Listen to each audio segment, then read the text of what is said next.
102 쪽에 분자집합체라는 지문이 있습니다.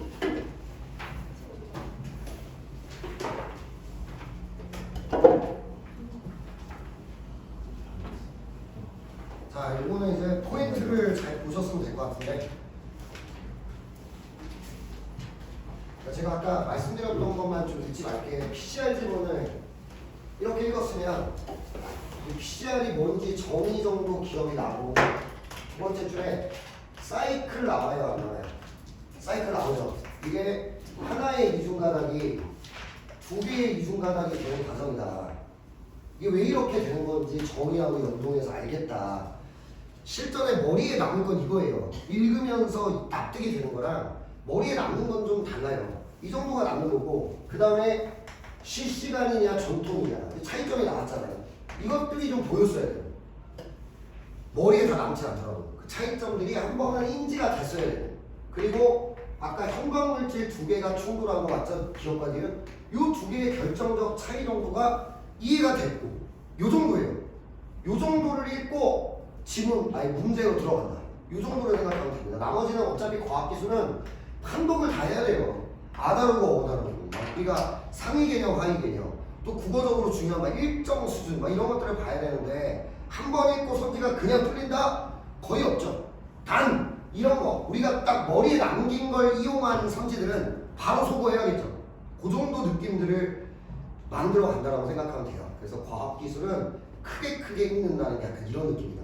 이런 생각을 하시면 되겠습니다. 무슨 말인지는 좀 알겠죠. 이게 되게 중요해요. 인문과 과학기술은 좀 차이가 있어요. 정보량도 다르고 요구하는 것도 다르다. 이게 좀 느껴졌으면 좋겠다. 이 정도일 것 같습니다. 자, 우리는 102 쪽으로 가볼게요. 102 쪽에 분자집합체가 나오죠. 자, 얘는 아까 개요는 다 설명했으니까 바로 들어가 볼게요. 자, 이런 얘기가 나옵니다. 분자는 원자의 결합체 중 독립입자로서 작용하는 단위체로서 화학적 결합의 하나인 공유결합을 통해 형성된다. 세 가지 키워드가 눈에 보여야 돼요. 분자 밑줄, 그리고 원자 밑줄, 맨 끝에 공유결합 밑줄. 괜찮죠? 이런 게 나왔습니다. 이게 뭐가 화제가 될지 모르죠. 이래서 분자 얘기를 할 건지, 아니 원자가 분자가 어떻게 되나 뭐 이런 얘기를 할 건지, 결합에 대한 얘기를 할 건지 모르겠죠. 근데 그 다음 문장을 읽어보면 이렇게 나옵니다. 원자나 원자단 간에 작용하여 이들의 집합체를 하나의 뚜렷한 단위체로 간주할 수 있게 하는 화학적 결합에는 공유결합, 이온결합, 금속결합이 있다. 자, 화학적 결합은 박스 칠게요. 상위 개념이니까. 그죠? 상위 개념이죠. 다 똑같지가 않아요. 이 화학적 결합에는 뭐가 있대요? 공유결합, 이온결합, 금속결합, 여기다 밑줄. 그러면 이제 화제가 명확해졌죠. 결합에 대한 얘기를 하겠구나. 이 정도를 알 수 있을 것 같아요. 자, 그럼 계속 읽어봅니다. 화학적 결합과 달리 기존의 물질이 유지된 채 물리적으로만 연결된 결합을 기계적 결합, 박스를 쳐야겠죠. 화학적 결합에 대비되고 있으니까 이렇게 되겠죠. 쌤 물어볼게요. 이거 외울 수 있겠습니까? 이렇게 다 해서 안 외워진다니까. 실전에서 이걸 어떻게 외워요? 이거 10분 안에 뚫어내야 되는데. 다만 무슨 얘기를 하고 있는지는 정확히 납득하시고 중요한 얘기 놓치지 않고, 이런 느낌이에요. 그리고 판독. 과학기술은 무조건 판독. 이거를 생각하시면 돼요. 자, 아무튼 이렇게 나왔고요. 일반적으로 기계적 결합보다 화학적 결합에 필요한 에너지가 더 크며, 화학적 결합 중에는 공유결합에 필요한 에너지가 가장 크다. 결합을 해체하는 데 필요한 에너지는 결합에 필요한 에너지와 같기 때문에 결합 에너지가 다시 가해지지 않는 한 원자 단위로 분해되지 않고 물질의 화학적 성질을 유지하는 최소 단위로서 독립성을 갖게 된다. 유지할 수 있다. 이런 얘기가 나왔네요. 해체하려면 처음에 필요한 에너지가, 결합할 때 썼던 에너지가 다시 필요하구나. 이 정도가 납득이 되면 될 것 같아요. 그리고 여기까지 읽었을 때 무슨 얘기를 할지는 아직 모른다고 느껴야 돼요. 그죠? 뭐 이 중에서 뭐 화학적 결합 중에 공유결합 얘기를 할 건지, 하나씩 다 설명할 건지 모르겠죠. 그런데 2단락의 첫 번째 줄에 별표 치겠습니다. 여기서 잡혀야 돼요. 자, 읽어볼게요. 분자들이 모여 이루어진 분자 집합체, 여기다가 박스 치고 생각을 해볼게요. 그러면 쌤이 그랬잖아요. 그 전체를 뭔가가 만들어지는 과정으로서 설명할 수 있다. 자전거부터 시작해서 이렇게 갈 수 있다. 그것처럼 이런 느낌일 수 있겠네요. 아까는 원자가 모여 뭐가 된다? 분자가 된다. 그 분자가 모여 지금 뭐가 된답니까? 분자. 집합체가 된다.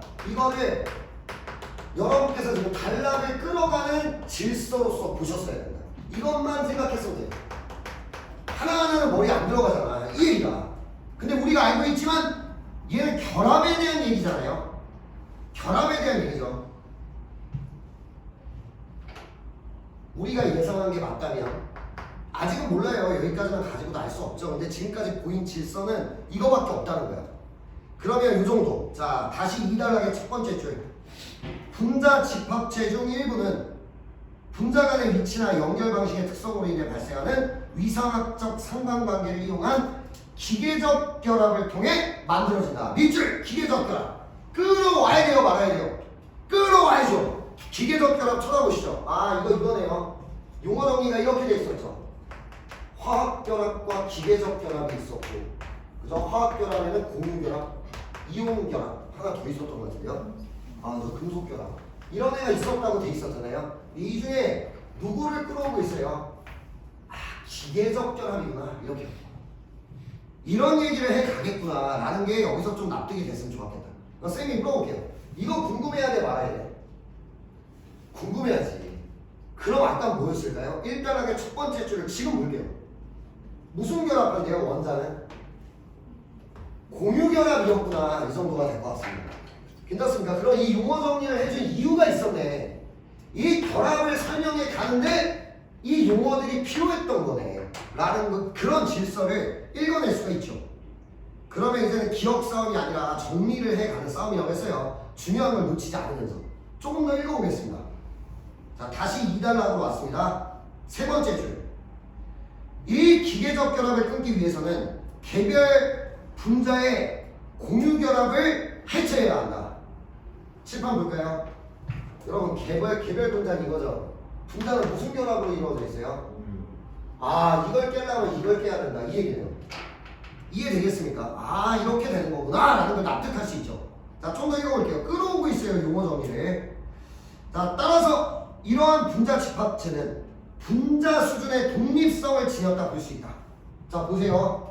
이걸 깨기 위해서는 이걸 깨야 된다. 그러면은 이 결합할 때 힘을 깨는 것만큼 얘도 힘을 가해줘야만 깨질 수 있는 애다 이 얘기잖아요. 그렇기 때문에 얘나 독립성이 강하다. 둘이 비슷한 힘이 필요하다. 깨려면 이런 뜻으로 납득을 해볼 수가 있겠죠. 어려운 얘기는 아닌 것 같아요. 요 정도. 괜찮죠? 좀 더 읽어봅니다. 자, 다섯 번째 줄이요. 그림 1의 카테네인은 고리 모양의 분자 두 개가 사슬처럼 서로 수직으로 맞물려 결합된 분자 집합체. 자, 쌤 물어볼게. 이거 외워져 안 외워져? 안 외워지죠? 근데 그림 있어 없어? 있죠? 이렇게 한번 쳐다만 봐보세요. 납득이 되잖아. 고리 두 개. 어마어마한 얘기 아니죠? 그 다음에 로탁세인. 끝에서 두 번째 줄. 로탁세인은 양쪽 끝에 입체 장애가 있어. 고리 모양의 분자가 빠져나갈 수 없게 했다. 그림 있죠? 쳐다보니까 납득되죠? 기억할 거 아닌 것 같아요. 단! 이 정도 해주는 거죠. 여기 누구누구 있다. 하나가 뭐예요?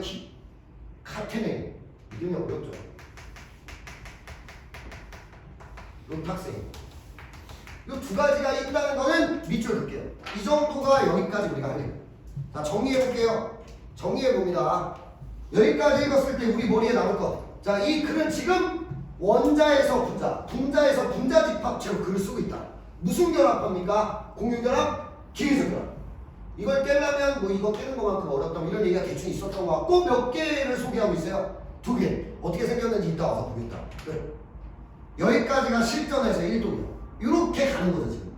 구조를 보고 있다는 거 느껴지시죠? 자, 다음 단락 딱 갑니다. 이를 분자 집합체는 분자 기계의 구조적 기반을 이룬다. 자, 여기서 별표를 치겠습니다. 방향 정보 2번이 나왔죠. 쌤 물어볼게요. 구조적 기반이라는 게 뭐야? 구조의 기반이 된다는 건 이것들이 뭔가 아주 중요한 원리를 해서 분자 기계가 만들어진다 이런 뜻이잖아요. 그러면 여러분이 느낄 때 이 글은 이렇게 간다고 느낄 수 있죠. 괜찮습니까? 얘가 얘의 구조적 기반을 이룬대요. 그러니까 얘를 이용해서 얘를 만들어내는 거 아니겠어요? 그러니까 점점 커져가고 있구나 이런 느낌이죠 지금. 아 이런 과정이네. 여기서 이게 납득되면 방향 정보가 거의 다 잡힌 것 같다. 이 정도가 될 것 같아요. 그리고 여기는 이제 글을 어떻게 썼나를 좀 볼 건데 봐봐. 분자기계가 나오죠. 그 밑에는 아까 여러분들이 읽어봤으니까 세 번째 줄에 카테네인 나오지 않아요? 찾으셨죠? 카테네인 밑줄. 그 다음 네 번째 줄에 로탁세인 또 나오죠. 그럼 얘네가 각각 구조적 기반을 이루어서 뭐를 만든다는 얘기를 하는 거야?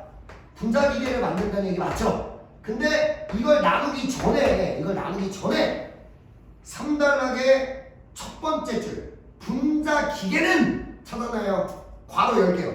분자기계는 물리적 자극인 빛이나 열, 화학적 자극인 산이나 연기 같은 외부 자극에 반응해 회전이나 직선 운동 같은 일정한 기계적 움직임을 구현할 수 있는 분자 집합체이다. 괄호 닫을게요.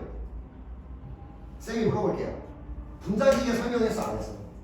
했죠. 그냥 골격만 잡으면 물리적이나 화학적 자극을 통해 운동을 한다는 얘기 아니야? 맞죠? 이게 지금 상위 개념으로 제시된 거 맞죠? 그럼 물어볼게. 아까 PCR과 똑같아. PCR은 이런 거다. 전통과 실시간으로 다닌다. 그러면 얘네도 얘 하위 개념이잖아 지금. 그러면 이런 똑같은 얘기가 나올까 안 나올까? 구체화가 돼야 될까 말아야 될까? 이게 기본적으로 깔려있다고 봐야 되는 거죠. 그게 여러분이 할 생각이다. 이 정도면 읽어낸 거죠 우리가. 거의 다 올 것 같다. 이렇게 생각할 수 있을 것 같아요. 읽어보겠습니다. 뭐라고 해놨나? 자, 카테네인은 금속의 산화 환원 반응에 따라 회전 운동을 하는 분자 기계다. 제가 여쭤볼게요. 산화 환원 반응은 뭐겠습니까? 무슨 자극이에요?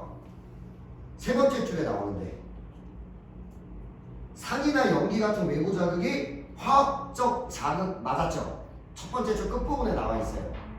찾았나요? 이 정도는 어휘력인 것 같아. 얘들아, 산과 연기의 반응을 통해 이 말이 뭐로 치환되냐면 산화와 환원 반응. 괜찮습니까? 이 정도는 생각을 했으면 좋겠다 너희가.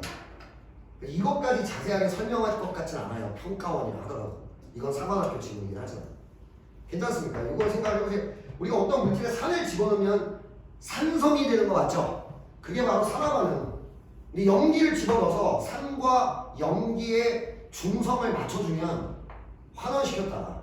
이런 얘기를 할 수 있다. 이런 건 한번 생각을 해보세요. 그냥 어휘력이라고 합시다.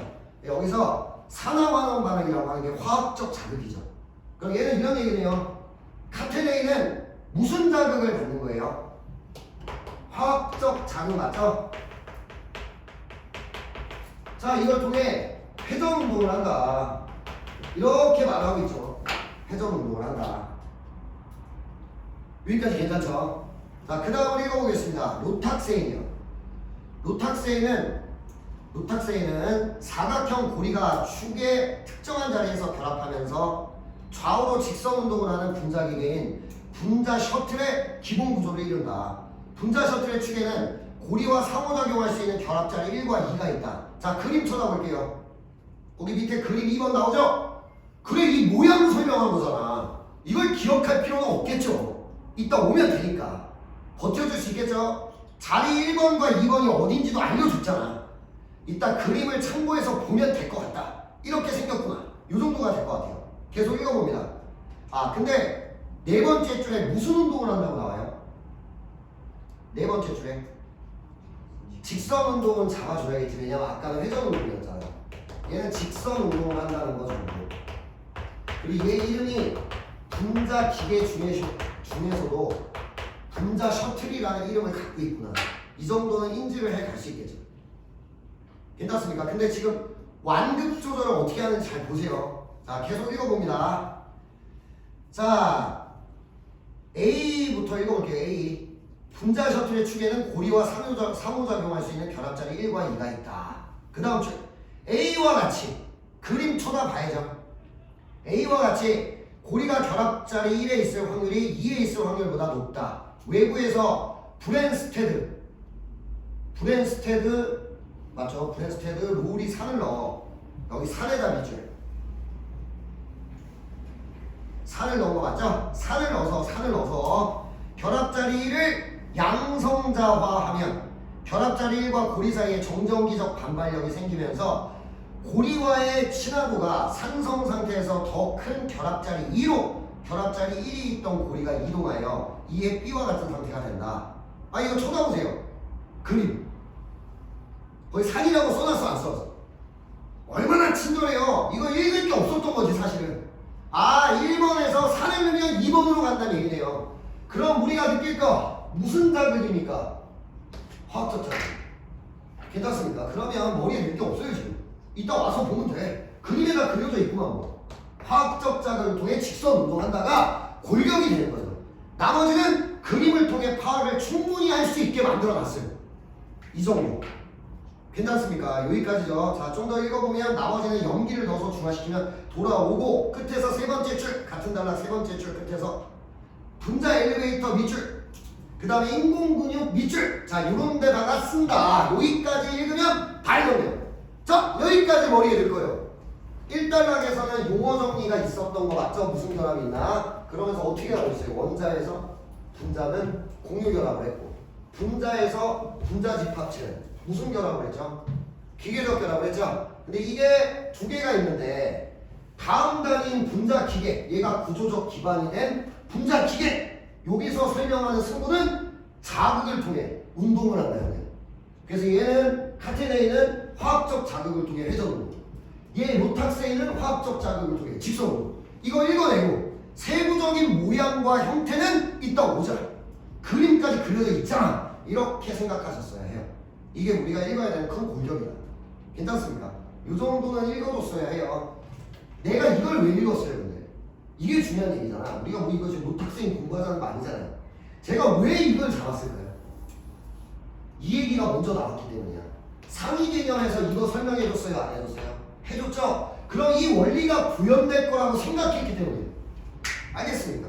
아까 PCR에서요. PCR은 결국에 증폭이 됐나 안 됐나를 확인해 주는 거 아니에요? 그게 발색 반응 아니었나? 전통에선 그게 어떻게 되나? 그리고 실시간에선 그 발색이 어떻게 되나? 그게 승부하는 이유네요. 그래서 사이클마다 발색을 할 거냐, 최종산물에서 할 거냐. 그것처럼 상위 개념에 대한 설명은 하위 개념을 설명할 때 구체화될 거다. 이걸 생각하시면 돼요. 그걸 잡아냈다면 3단락이 끝났습니다. 가장 부담스러운 부분은 끝났어요. 자, 마지막입니다. 4단락이요. 첫 번째 줄 보시면 분자부터 나오죠. 박스 칠게요. 도 별표. 쌤이 물어봅니다. 여기서 이거는 잡혀야 될 것 같은데 쌤이 물어볼게요. 다음 단위로 넘어갔어? 아니면 이거 세 번째 거 나온 거야? 자 이거 분자부터 도 누구의 하나다? 아 이거 분자부터 이게 구조화는 돼야지. 아 이렇게 되고 있구나. 세 가지네 세 가지. 카테네인 가지고 만든 분자기계 로탁세인 가지고 만든 분자기계 이름 분자셔틀 마지막으로 분자부터 이렇게 되네. 다 읽었다라고 생각하면 될 것 같아요. 그럼 얘도 쌤이 물어볼게요. 얘도 말이야 자극 받을까 안 받을까? 받겠죠. 운동할까 안 할까? 하겠죠. 그리고 더 디테일한 것들은 돌아올 수 있잖아. 자 읽어보세요. 마지막 단락 쭉 읽어보세요.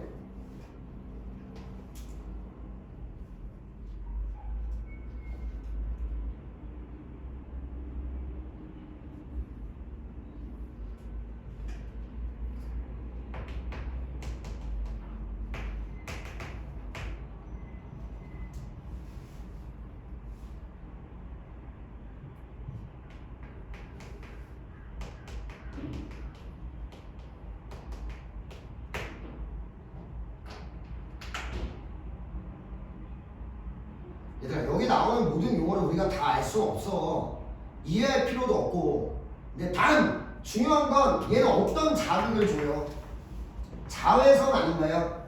자 3단락의 첫 번째 줄 봐봐. 자외선은 물리적 자극일까 화학적 자극일까? 이거 어휘력인데 그냥 물리적 자극이지 빛이잖아. 이것도 모르면 안 된다는 얘기야. 아, 얘는 물리적 자극이야. 괜찮습니까? 또 뭐가 나와 이거? 열 물리적 자극이라고 나오죠? 아 얘는 물리적 자극이구나. 이 정도는 납득해 줘야지. 골격을 읽어냈다는. 그리고 문제 해결을 하는 거 맞아요. 그러니까 문제 자외선 때문에 문제가 생기면 열이 해결을 해주면서 무슨 운동을 한다? 회전 운동을 하고 있구나. 이것만 납득. 자세한 거 이따 오면 배우고 메틸기 어떻게 외워 이걸. 골격을 봐야죠. 가장 핵심적인 얘기를 봐야지. 요거다라고 생각하면 돼요. 아까 실전처럼 풀 때 얘가 많이 힘들었다면 골격을 잡을 생각을 전혀 안 하고 부분에 집중하는 거야. 그러니까 아무것도 안 되죠. 큰 흐름을 봐야 돼. 반드시. 이런 그림이요. 과학기술은 큰 흐름이다. 아까 PCR을 읽었을 때 1단락의 용어 정의, 2단락의 PCR이 일어나는 사이클이라는 과정, 3단락의 실시방과 PCR의 차이, 그 밑에 기억과 니은의 형광 염료의 차이, 이것들이 보여야 되는 것처럼 얘도 마찬가지예요. 글을 어떤 형태로 끌고 가고 있는가, 거시적 구조가 어떻게 되는가, 이걸 잡아내면 끝나는 싸움이다. 이렇게 생각해야 돼요. 그러면 1번으로 가볼게요. 밑줄을 긋습니다. 카테네인 밑줄이요.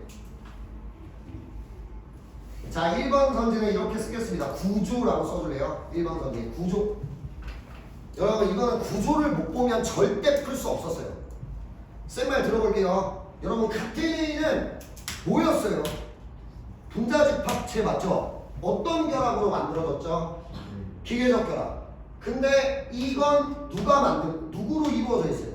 분자. 그럼 분자 안에는 무슨 결합도 있어요? 그러니까 이건 당연히 얘가 모여서 얘가 되고 얘가 모여서 얘가 된 거니까 이 안에는 이것도 있죠. 괜찮습니까? 이렇게 되는 거예요. 그럼 1번 적절하지? 네, 적절하네. 1번은 별표 칠게요. 이렇게 구조를 봐야 풀리는 성지가 과학기술에서는 꽤 많이 나옵니다. 이 전체 구조가 안 보이면 풀기가 좀 어렵다. 이렇게 되는 거죠. 괜찮습니까? 이 얘기를 우리가 법인격부 이론에서도 한번 했었어요. 아무튼 요 느낌이 1번이었다. 이거 말고는 쉬웠어요. 자, 2번 읽어볼게요. 2번 분자 셔틀 밑줄. 칠판 볼까요? 최소한 여기라는 건 알 수 있잖아. 분자 셔틀. 그럼 여기 돌아가서 지우면 아무것도 아니잖아요. 괜찮죠? 그 다음 3번 밑줄 카테네인과 로탁세인.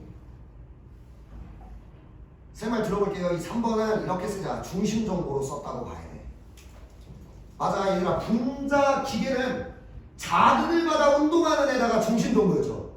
그런데 무슨 자극이었어? 카테네인, 로탁세인. 화학적 자극. 이것만큼은 바로 보였어야 돼요. 물리적 자극은 분자부터다. 이렇게 된 거죠. 이게 중심 정보였기 때문에 이 정도는 바로 풀어냈어야 된다. 되게 고마운 문제죠. 답은 명확했습니다. 괜찮습니까? 요거. 근데 이것도 안 읽었다.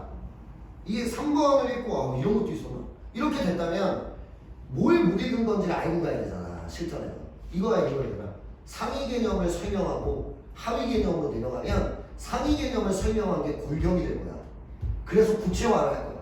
이거를 느껴주시면 돼요. 차이들은 생기겠지만 분명히 이게 골격이야. 상위 개념을 설명한 걸 가지고 하위 개념을 설명한다. 이걸 정확히 보셔야 돼요. 이게 우리가 오늘 놓치면 안 되는 서술 방식이었네요. 이 정도면 되겠다. 이렇게 될 것 같습니다. 괜찮죠? 1번은 뭐 그 정도만 해도 될 것 같아요. 아, 그래도 이것도 해볼까요? 5번 선지. 5번 선지 이렇게 쓸게요. 상하위 개념. 과학기술은 이거 많이 나온다 그랬죠? 뭔 소리냐? 카테네인과 로탁세인을 물어볼 때 여러분들은 분자 집합체 정의도 봐야 된다는 얘기야. 이해되죠? 분자 집합체로 가보세요. 2단락의 앞부분. 두 번째 줄에 위상학적 상담 단계 나와 안 나와? 나오죠? 그럼 이런 거네. 여기서 우리가 공부할 건 이런 거네요. 봐봐. 상위 개념을 설명하고 하위 개념으로 내려와요. 하위 개념을 물어보더라도 상위 개념 설명한 거 같이 봐야 돼, 안 봐야 돼? 여기 써 있으면 끝나겠지만 안 써 있으면 일로 와야 돼. 그게 니네 에티튜드. 그걸 못하면 맞을 수가 없다. 이게 과학기술의 선지 만드는 원리 상하위 개념이다. 이렇게 느껴주시면 돼요. 실전에서는 내가 어디로 갈 거냐 이런 것들이 매우 중요해지잖아요. 이 정도가 될 것 같다. 괜찮죠? 자, 2번 기억의 이유를 추론한 거. 이거는 스킵하겠습니다. 너무 쉽죠? 아까 설명도 대충 드렸고. 근데 이것만 볼까요? 기억 봐보세요. 기억. 접속사가 뭐예요? 기억 앞에 따라서 이거 나오죠. 그러면은 너무 당연한 거 아니야? 이유가 앞에 나오고 결론이 뒤에 나오겠죠. 맞죠? 그럼 어느 부분을 읽어야 돼? 앞부분을 읽어야 됩니다. 이렇게 말하는 그림은 앞부분에 있을 거예요. 그래서 읽어보면 야 분자를 깨는데 필요한 힘이 필요하다. 분자 집합체도 깨려면 분자를 깰 때만큼의 힘이 필요하다. 그렇기 때문에 이 둘의 독립성이 같다. 이렇게 말하고 있거든요. 그러니까 답은 5번이 될 수밖에 없겠죠. 분자를 깰 때 필요한 힘이 분자 집합체를 깰 때도 필요하다. 이렇게 되는 거니까 그걸 설명하는 걸 골라주면 답은 5번. 이렇게 되겠죠. 괜찮죠? 자 내려갑니다. 3번. 뭐 이건 추가 자료가 나오는데 그렇게 어렵진 않았기 때문에 4번 선지 볼까요? 3-4번. 여기다 쓸게요. 전후관계. 전후관계. 자 어디로 가보냐면 3단락으로 가볼게요. 3단락에 8번째 줄. 맞아요. 그림 바로 위에. 그렇게 설명하면 되네. 그림 바로 위에. 무슨 자와 나와? 양성자와 나오죠. 이게 뭐를 집어든 거래? 산을 집어넣은 거 맞아요? 그 왼쪽에 가보면 이제 산을 브랜스테드 로우리 산이 중요하죠.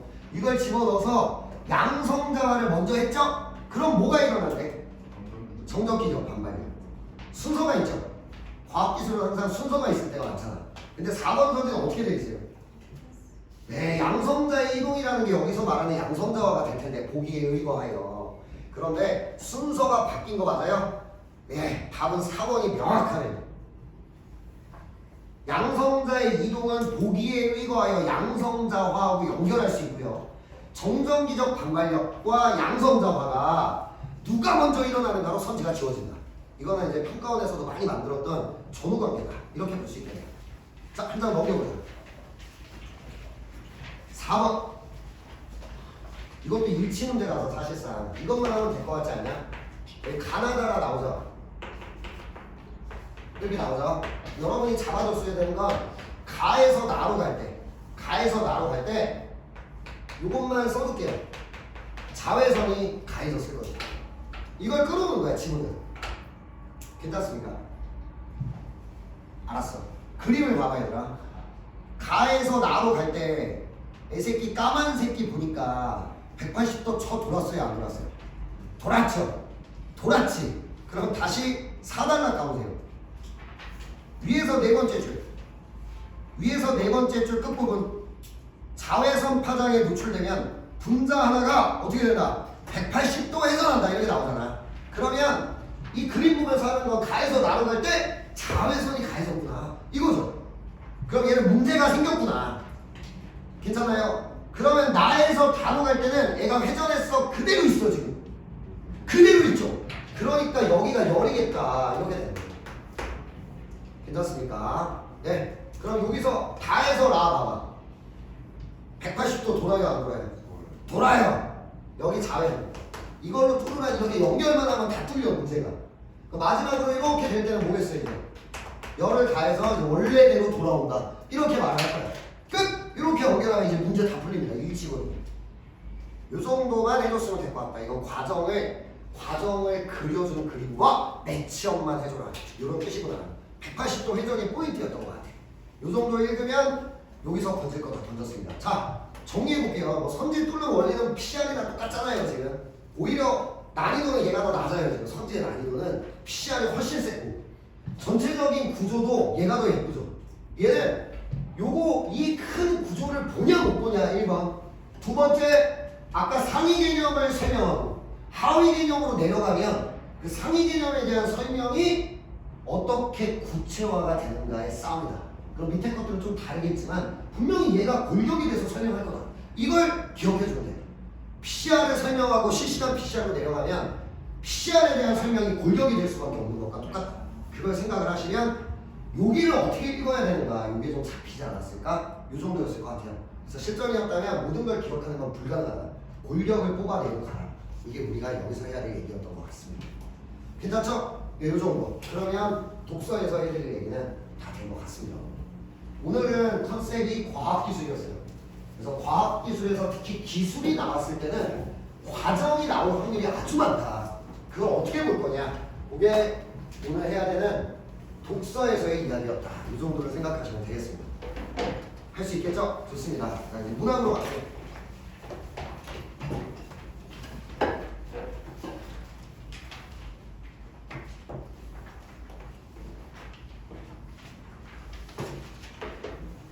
(55쪽) 빈 페이지가 나와요. 55쪽을 피시면 되겠습니다. 고전 시간 차례죠.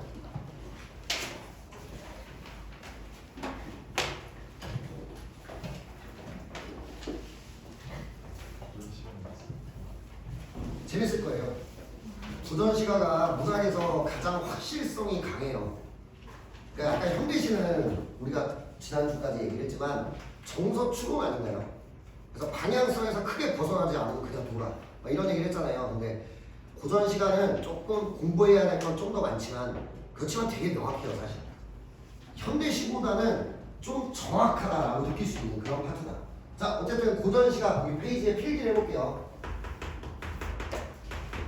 자 우리가 문학의 선지가 이렇게 구성된다고 했던 것 같아.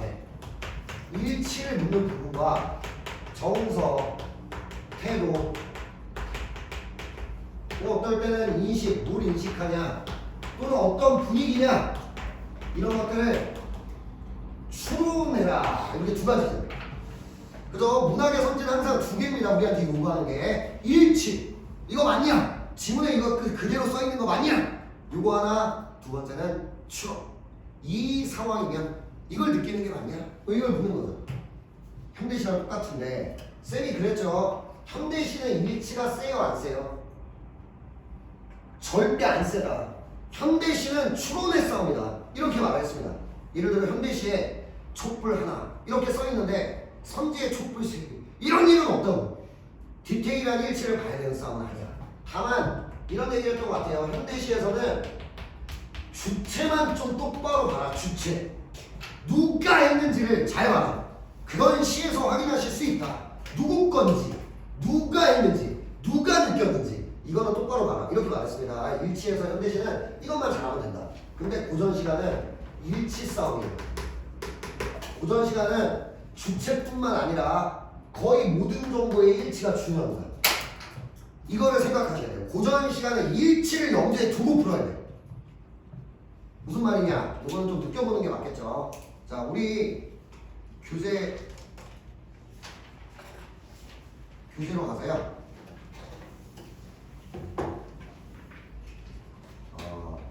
87쪽을 잠깐만 먼저 볼게요. 지금 뭐 보기 얘기는 다음 주에 할 건데요. 87쪽을 한번 펴보시면 다음 주에는 쌤하고 문학의 보기를 보는 시각을 얘기할 거거든요. 이제 그걸 하고 나면은 문학의 보기는 이렇게 답이 만들어지는 거구나라는 걸 좀 느껴야 된다. 그 생각을 할 수 있고요. 어쨌든 87쪽 4번을 보면 보기가 나오죠. 보기가 나오죠. 그럼 1번 선지 읽어볼게요. 화자가 저녁밥을 짓다가 이미 온다는 소식을 듣고 혼잣말을 하는 모습. 여기서 끊자. 여기까지는 우리한테 요구하는 게 뭐예요? 일치요, 추론이에요? 일치죠. 자, 일치를 보란 얘기야. 지금 이 부분의 일치를 보란 얘기고, 두 번째 그 뒤를 읽어보세요. 웃음과 진솔함의 밑줄. 괜찮냐? 얘들아, 이거는 니네 보러 추론하라는 거야. 써있지 않을 거야. 난 진솔하다 이런 거 안 써있어. 니네가 읽고 진솔하다 볼 수 있겠다 라고 말할 수 있는지를 느껴라. 이렇게 되는 거죠. 근데 이게 현대시라면 여기서 답이 나올 거란 얘기야. 오케이. 그런데 얘는 고전시가 맞아요? 그럼 일치도 봐야 돼 안 봐야 돼? 봐야죠. 자, 고전시가 나로 가볼게요. 사설시조 하나 나옵니다. 읽어볼게. 이미 온다고 하거든. 저녁밥을 일찍 지어먹고. 쌤이 물어볼게요. 저녁밥 먹다가 이미 온다는 얘기를 들은 거야? 먼저 듣고 저녁밥 진 거야? 먼저 듣고 저녁밥 진 거지. 근데 1번 선지에서 뭐래? 틀렸습니다. 일치가 틀렸습니다. 이렇게 된다고. 마치 독서같이 지금 전후관계가 안 맞다고 이렇게 되는 거잖아. 마치 독서같죠. 이거 꼭 기억하기. 고전 시간은 일치 싸움으로 답이 나올 때가 상당히 많다. 이거를 염두에 두셔야 돼요. 현대시는 아니야 얘들아. 현대시는 주체 정도 잘 확인하면 돼. 근데 고전 시간은 세다. 근데 여기다 하나만 더 쓰자. 이거보다 더 센 게 소설입니다. 소설은 일치와 추론이 거의 반반이다. 답이 나올 때. 그런 느낌이라고 생각하시면 돼요.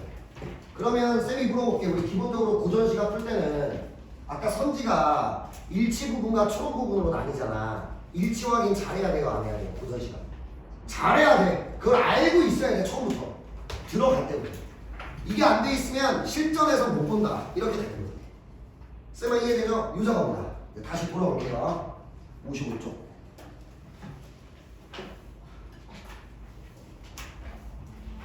괜찮습니까? 완성도. 근데 이제 재밌는 게 뭐냐면 일치 확인을 하든 추론을 하든 이거를 해내기 위해서 우리에게 필요한 건 바로 해석력이야. 고전 시간을 해석할 수 있는가. 해석이 안 되는데 무슨 일치를 따질 거야. 그래서 일치를 못 따지죠. 얘가 지금 뭐라고 했는지 모르는데. 추론은 할 수 있겠어요. 얘가 지금 뭘 하는지도 모르는데 어떻게 추론을 해.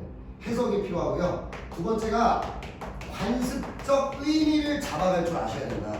이게 지금 고전 시간 공부에서 추가되는 부분이에요. 현대시에서 했던 거랑 좀 다른 건 이거다. 이렇게 생각을 해야 되는 거예요.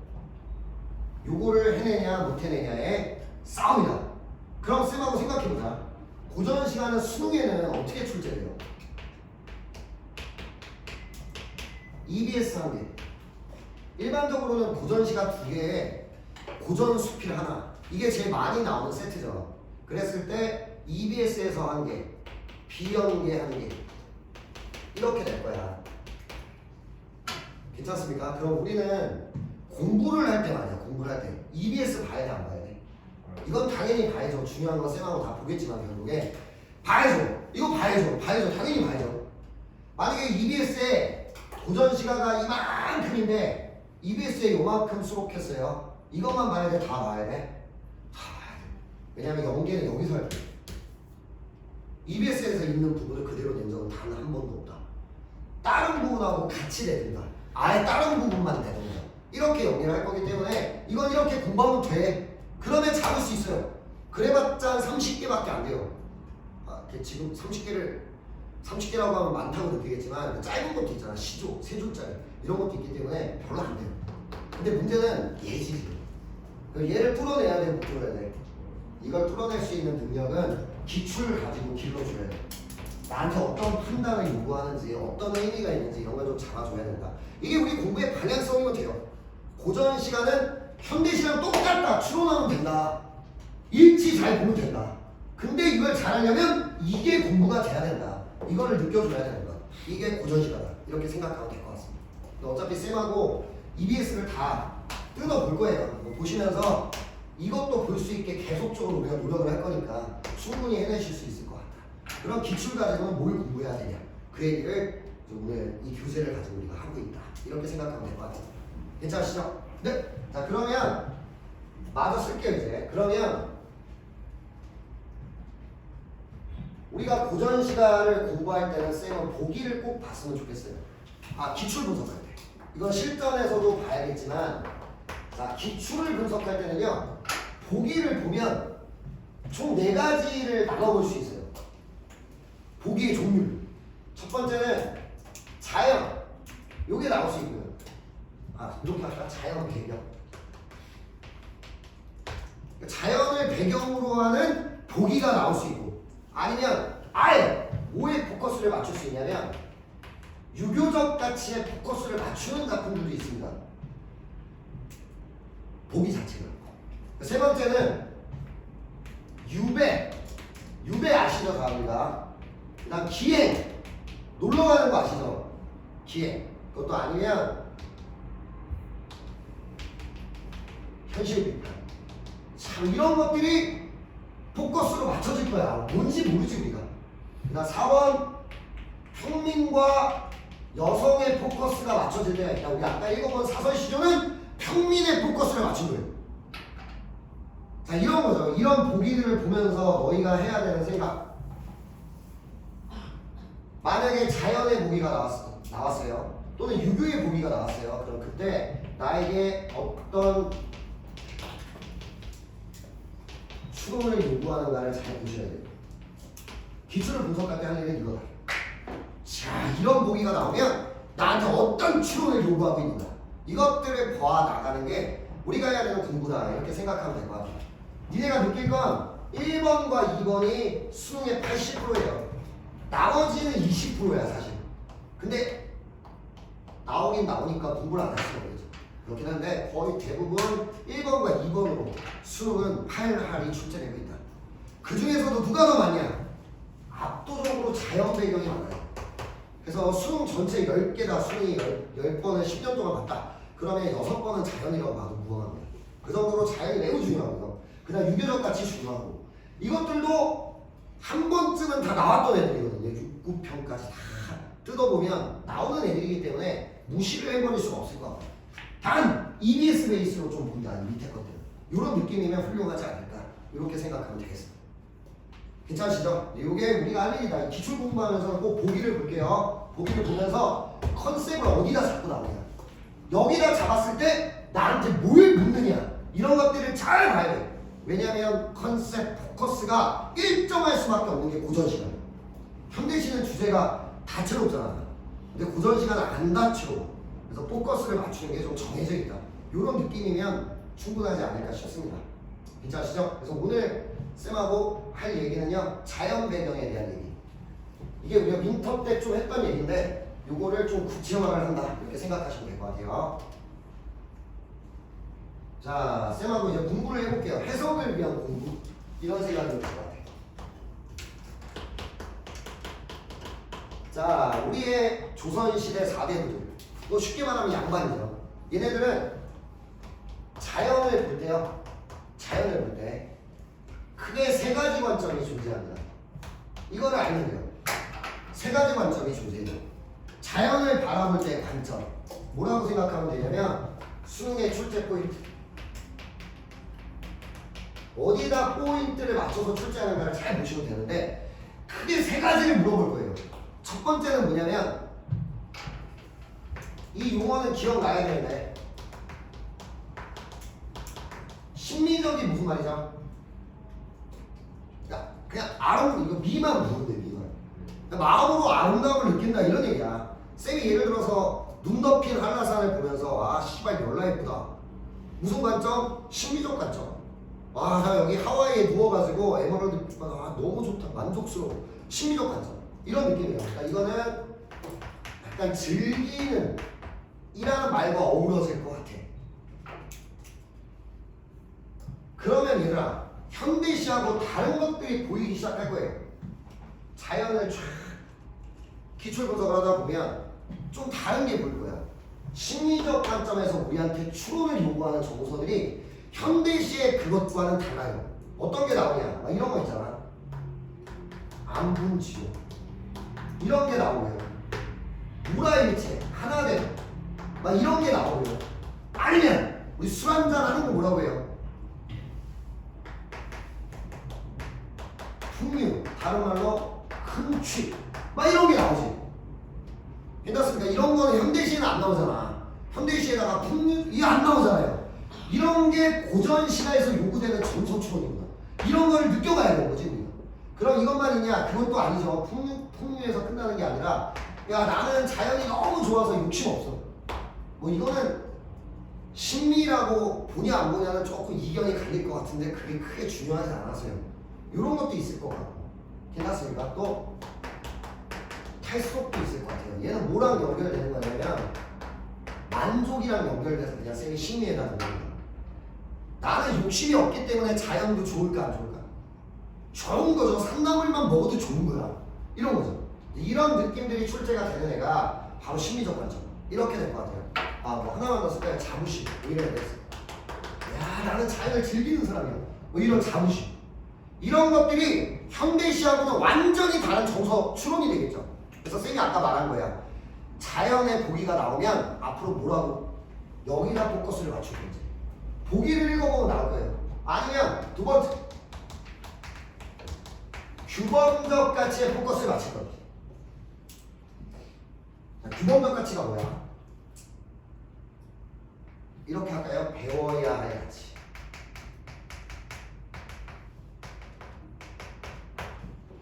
배워야 할 가치에 포커스를 맞출 거예요. 그러니까 자연을 보면서요, 너무 좋다, 만족스럽다. 이게 아니라 와 대단하다, 배워야겠다. 이런 걸 느끼는다. 이런 거죠. 어떤 속성을 보면 배워야 되는 걸 느끼는가 이런 건 우리가 윈터 때도 한번 얘기를 했지만 그냥 바로 얘기를 해버리면 자연에서 이런 모습을 봤어. 이 새끼 굿다. 또는 이런 모습을 봤어요. 이 새끼는 진짜 한결같다. 소나무야 너는. 이렇게. 그러면 이거 예쁘다는 거야? 지조절개야? 이거 지조절개라는 가치다. 자 이런 거를 봐달라. 이렇게 하는 거죠. 괜찮습니까? 이런 거. 이거는 예를 좀 들어보고 갈게요. 계속 막연하게 가는 게 별로 안 좋으니까 69쪽 볼래요? 69쪽에 1번 선지 5번에 1번 선지 읽어보세요.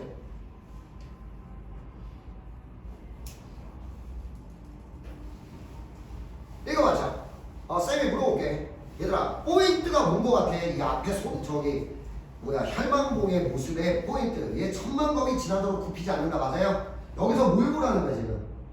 곧다를 보라는 거야. 이런 경험치가 쌓여야겠네. 곧다를 갖다 치자. 그럼 얘는 뭐랑 연결돼? 지조절개. 그러면 지향하는 이상적 인간상 적절. 이렇게 뚫어줘야지. 괜찮습니까? 얘는 배워야 될 존재로 본 거야. 인간이 배워야 될 존재. 그럼 이상적 인간상이라고 말할 수 있지. 쌤아 이해됩니까? 이런 게 쌓여야 돼요. 뭘 가지고? 기초를 가지고. 이해됩니까? 나한테 어떤 판단을 요구하는 거야?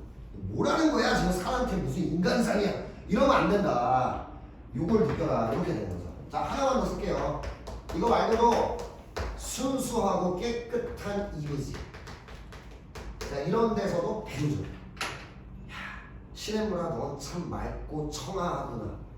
우리도 그렇다면 얼마나 좋겠냐. 이런 배워야 될 가치. 이런 거를 느껴봐라. 이 정도가 될 것 같습니다. 근데 이것도 아니면 뭐냐? 이게 마지막이 자신의 정서를 부각하기 위한 수단. 이 수단으로서 자연을 쓰기도 한다. 이걸 알면 돼요.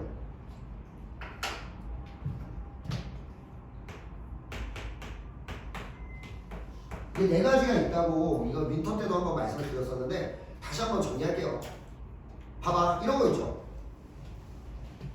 나는 왕하고 이별했어요.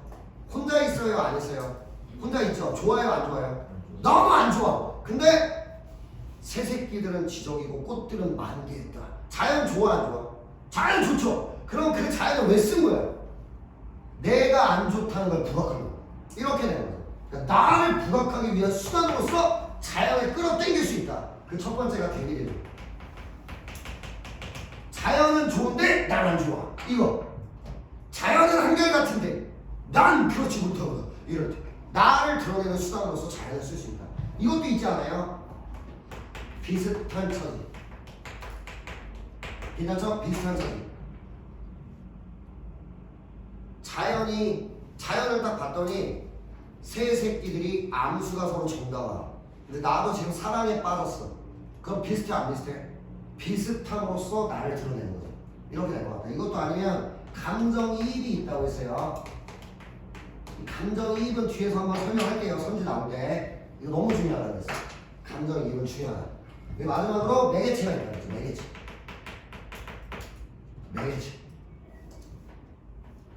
매개체가 있어요. 쌤이 어렸을 때 할머니가 돌아가셨거든요. 근데 이제 여기 충청도가 여기쯤 있잖아요. 우리나라예요. 충청도가 여기쯤 있는데 여기 약간 섬이 있습니다. 거기가 쌤 아버지 고향이었거든요. 원산도라는 섬인데 유명하지 않아서 여러분들은 잘 모르실 거예요. 조그마한 섬인데 여기 할머니가 돌아가셨어요. 그래서 어렸을 때 여기에 갔죠. 할머니 돌아가셨으니까 며칠 동안 여기 있었거든요. 근데 그때 오토바이가 세워져 있는 거예요. 오토바이 어떻게 그래야 돼? 오토바이가 왜 이렇게 세워져 있었어요. 안장. 근데 시동이 걸려 있는데 초등학생이었거든요. 남자들은 좀 그렇잖아요. 한번 해보고 싶고. 그래서 타가지고 탔어요. 억지로 잡고 키가 조그마니까 어렸을 때 잡고 손잡이를 당겼어요. 그 이제 얘가 날아가잖아요. 쫙 나가는 거죠. 그냥 아무것도 모르고 당기니까 살살 당기지도 않았죠. 모르니까 확 당겼더니 오토바이가 확 나가요. 그때 이게 언덕이었는데요. 이 밑에가 논이었어요. 논에 빠졌습니다. 안 죽은 게 다행이죠, 사실. 그때부터 엄청 충격이었어요. 죽는구나 약간 이런 느낌. 머리가 지하탕에 빠져가지고 나오니까 숨도 못 쉬겠구나 이런 상황이었거든요. 그래서 그때 사촌 형이 꺼내줬던 기억이 나는데 그 다음부터 오토바이만 보면 기분이 안 좋더라고요. 한동안. 그래서 오토바이를 탈 줄 알게 될 때까지 트라우마가 있어서 그럼 오토바이를 보면 좀 기분이 안 좋죠. 매일체. 그래서 이런 느낌. 그러니까 자연물에서 뭘 보면 이게 생각나. 이런 게 나오면 매일체가 생겼죠. 누가 제일 많이 나오겠어요? 대비대조예요. 압도적으로 대비대조. 여러분은 이제 이걸 읽어주면 된다. 화자가 정서를 드러내기 위한 수단으로서 대비대조를 쓰는구나 이렇게 되는 거죠. 그러면 이렇게 되겠네요. 쌤하고 이 교재를 공부하면서도 하겠지만 니네가 이제 기출분석을 시작하잖아. 그러면은 이런 정서를 어떻게 판단하는지 공부해야 돼 말아야 돼? 공부해야 돼. 자, 보기를 딱 보면 어디에 자연의 포커스를 두는지가 나올까 안 나올까? 나오겠죠. 그때 어떤 것들이 나오는지 좀 보고 이러다 보면 약간 고전 시간을 갖고 놀 수 있다. 고전 시간은 한정적이다. 이걸 생각하면 될 거예요. 막 너무 다양한 게 아니거든요. 그래서 할만하다. 이런 생각을 해보실 수가 있습니다. 한 장 넘길게요. 월스턴은 16경가가 나와요. 이거는 57쪽에 1번에 거기 밑줄입니다. 자연과 뭐하는 삶이라고 나와요. 동화 나오니까 아 이렇게 하자. 1번 문제 위에다가 이렇게 쓸게요. 심리적 관점. 심리적 관점. 그러니까 이 세트는 아예 목적 자체가 심리적 관점에 포커스 딱 맞추고 나왔어요. 심리적 관점을 봐라 이렇게 나온 거예요. 그래서 1번에 그래도 이거부터 해보자. 전원의 밑줄이에요. 전원이 뭐예요? 맞아, 쉬워. 자연인데 그러니까 완전 사람 없는 자연은 아닌 거지. 약간 뭐 산초, 또 어초, 아니면 농초, 약간 이런 느낌을 전원이라고 합니다. 그다음 옆으로 가보면 자연과 모델인데요. 동화 밑줄. 그러면 여러분이 기출 분석을 하면서 나중에 이런 게 생겨야 돼. 동화를 물었는데 이거 언제 맞아요? 근거가 필요하잖아. 그냥 대충 맞는 것 같아요. 이거 말고 평가원이 이거 언제 동그라미를 하더라가 있어야 되잖아요. 그래서 그 세 가지를 가지고 있으라고 말씀을 드렸었어요. 첫 번째가 자연물이랑 뭐 먹을 때? 친구 먹을 때. 벗. 두 번째는 자연물에게 뭐 할 때? 말을 건넬 때 동화를 묻더라. 이것도 아니면 놀러 간 게 아니라 자연에 놀러 간 게 아니라 자연에서 아예 먹고 자고 해요. 아예 살아. 집 짓고 살아. 이때 동화를 묻더라. 이 정도는 만들어줘야 되는 거야. 기출분석을 하면서. 그러면 나중에는 대충 맞는 것 같아가 아니라 정확하게 판단이라는 걸 할 수 있을 거예요. 자, 비읍으로 가볼까요? 비읍 바로 위에 있죠. 그러면 이거 동화의 근거가 뭐예요? 벗이죠. 이러면은 아 평가원이 요구하는 근거가 얘도 평가원 기출이니까 그대로 나왔구나. 이 정도 느끼면 되죠. 이렇게 만들어간다. 2번 선지 볼게요. 2번에 니은의 밑줄, 한가로운 밑줄, 흥취 밑줄 두 가지를 판단해요. 자, 오늘 심리 얘기를 하고 있습니다. 봐봐요. 우리 이거는 잊어버리면 안 되는 거. 한가로움이라고 하는 거는 고전 시가에서는 정신적 여유예요. 몸이 바쁜 거하고 전혀 상관이 없어. 내가 정신적으로 여유가 있는가를 묻는 거예요. 그래서 쌤이 무슨 얘기를 해줬었냐면 올해 니네 수능 끝나고요 하와이로 놀러 갔어요. 막 지금 서울대 합격 거의 확실시 막 이렇게 된 상태로 하와이를 놀러 갔어요. 딱 도착했는데 할 게 너무 많아. 레포츠도 해야 되고 낚시도 해야 되고 수영도 해야 되고 할 게 많아. 그래서 막 하루하루 바빠. 그럼 바쁜 거야 수능에서 말하는 한가로움. 맞아요 틀려요 그 사람이? 맞다고 해야 돼요. 정신적으로 너무 여유로운 거예요. 놀러 다니느라 바쁜 거지. 그러니까 몸에 바쁜 걸로 판단하면 안 돼요. 얘가 정신적으로 여유가 있냐는 걸 묻는 거예요. 이걸 정확히 생각해야 돼. 고전 시가에서의 한가로움은 이런 상황이 나올 거야. 그러니까 이게 질문을 많이 하는 포인트가 뭐냐면 자연에 가서요. 야 밤은 언제 주고 살인문은 언제 쓰고 욕기, 목욕은 언제 하고 또 산보는 언제 할까? 할 게 너무 많구나. 분주하다. 이때 물어본 게 한가하냐. 맞아요, 틀려요? 맞다고 해야 돼요, 그거. 정신적 여유거든요. 너무 좋아서 지금 이런저런 일을 하는 거잖아요. 그걸 가지고 분주하다. 그걸 묻는 게 아니다. 정신적 여유를 묻는 거다. 그렇게 애매하게 출제도 하지 않겠지. 그러면 니은을 보세요. 니은. 돛담배 N해성이 고기를 파는 당세로다 이렇게 나오죠. 지금 뭐 하는 거냐면 어부들이 고기 파는 거예요. 일상 맞아요? 일상입니다. 근데 쌤이 물어볼게요. 노래 불러 안 불러? 노래 부르죠. 얘들아, 고기를 팔면서 노래를 불러. 이들에게 정신적 여유가 있을까 없을까? 있다고 하셔야죠. 있다고 하셔야죠. 그러니까 니은은 적절 이렇게 가셔야 돼요. 이거 잊어버리면 안 돼요. 정신적 여유. 여기서는 이 정신적 여유의 근거가 뭐였어? 노래. 그 이 노래 때문에 모두 맞아. 흠치까지 같이 다 맞아버리는 거죠 지금. 이렇게 되는 거다. 이렇게 근거를 생각을 해보면 돼요. 근거는 노래다. 정신적 여유 당연히 있겠다. 이렇게 된 거죠. 근데 시옷을 보면 이제 완전히 시옷은 틀렸다는 거 알 수 있을 겁니다. 이거는 뭐 현대시랑 똑같은 선지니까 그냥 해보시면 됩니다. 자, 밑으로 내려갈까요? 디귿은 이거는 우리가 저 규범적 관점 할 때 얘기를 하도록 하고요. 리을을 볼게요. 리을. 풍류 나오나요? 풍류 밑줄. 리을 한번 쳐다보세요. 누가 나와요? 술! 이게 근거가 돼서 풍류도 맞겠다. 그럼 풍류의 근거가 지금 모두 있었고요. 노래도 있었고 술도 있고 또 기출 분석을 하다 보면 그냥 재밌게 놀고 있는 것도 풍류. 세 가지로 근거가 만들어진다는 걸 잡아갈 수 있겠죠. 그러면 풍류라는 선지를 어떻게 지워야 되나? 흠취라는 선지를 어떻게 지워야 되나? 이런 걸 알 수 있다? 이 정도가 될 것 같습니다. 할 수 있겠죠? 나머지는 고전시가 만의 선지들은 아닙니다. 그리고 마지막으로 1-3번 그냥 이거 하고 지나갈게요. 1-3번의 밑줄. 뭐의 밑줄이냐면 그리움의 대상. 여기다 이것만 쓸게요. 적강구조.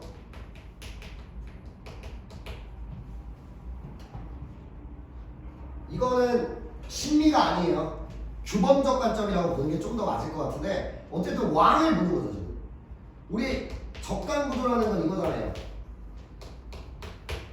내려오는 거. 지상계로 내려오는 거. 이게 적강구조 맞죠? 여기는 누가 있다? 옥황상제. 그 옥황상제는 누굴 뜻한다? 왕. 그래서 이걸 알아두라고 쌤이 말씀을 드렸었는데 천상계를 뜻하는 말을 모르시면 안 돼요. 백옥경 뭐예요? 수도. 하늘나라의 수도가 백옥경. 북경 이런 것처럼 백옥경이라는 도시가 하늘나라의 수도입니다. 여기 누가 있겠어요? 왕. 이렇게 가야죠. 그 다음 누각 중에 하늘나라에 누각이 있었죠. 지금 옥무하고 봉황이 새겨져 있는 누각. 이거 나오면 천상계를 떠올려주라. 쌤이 이렇게 말씀을 드렸죠. 이거 놓치시면 안 돼요. 이 세 가지. 옥무, 봉황, 백옥경 이런 게 나오면 바로 떠올려 주셔야 된다. 요거를 건져 달라고 말씀을 드릴 수가 있죠. 그게 어디 나와 있냐면 디귿으로 가보시죠. 모제 비친 빛이 옥루라고 다르겠느냐? 옥루에서 뭘 읽어달라는 거예요? 천상계를 읽어달라는 거고 이 천상계에는 누가 있다? 왕이 있다. 여기까지 끌고 가라는 거네. 그러면 그리움의 대상은 맞아요? 틀려요? 맞죠? 이 3번 선지가 좀 어려웠던 선지였다. 이렇게 볼 수가 있겠습니다. 하실 수 있겠죠? 자, 넘어가 볼게요. 2번 보기 읽어볼래요? 2번의 보기.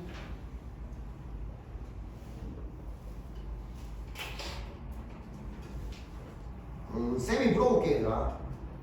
아까 자연을 바라보는 관점이 크게 세 가지가 있다고 그랬죠? 물어볼게요. 몇 번으로 될 것 같아? 1번이죠. 이거 거의 심리적 관점이죠. 지금 즐기고 재밌게 사는 모습 이거잖아. 쌤이 물어볼게요. 5개 선지 중에 하나만 눈에 걸리는 애가 누구죠? 이거 한번 했던 건데 5번이죠. 느껴집니까? 고단함이 포인트잖아요. 5번 선지는. 그러면 벌써 의심해야죠. 근데 이것만 가지고 X하면 안 되고 돌아가 봐야지. 생리라 개울이야 해석해보고 문맥상 무슨 뜻인지 봐야죠. 그렇긴 한데 이미 답이 될 자질을 갖추고 있네요. 얘가. 이런 거는 느껴볼 수 있을 것 같다. 이 정도가 될 것 같습니다. 괜찮으시죠? 밑에는 됐고요. 5-1번 선지 위에다가 이렇게 쓸게요. 5-1번. 여러분 자연에서 우리가 봐야 되는 아주 중요한 출제 포인트가 내적 갈등이 있다. 이것만 배워.